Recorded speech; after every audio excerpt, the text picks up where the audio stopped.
Alam mo ba kung bakit naging tahimik pero ramdam ang hiwalayan nina Zanjo Marudo at Bea Alonzo?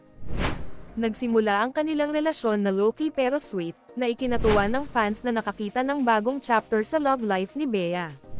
Pero habang tumatagal, napansin ng marami na hindi na sila gaanong nagbabahagi ng moments together sa publiko.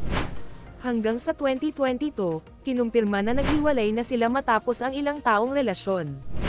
Ayon sa mga ulat, isa sa mga dahilan ay ang kanilang magkaibang priorities at personal na direksyon sa buhay. May mga hindi rin pagkakaintindihan na hindi na nila naayos habang pareho silang abala sa kani-kanilang career. Sa kabila ng breakup, pinili nilang maging maayos at iwasan ang anumang drama o intriga sa publiko.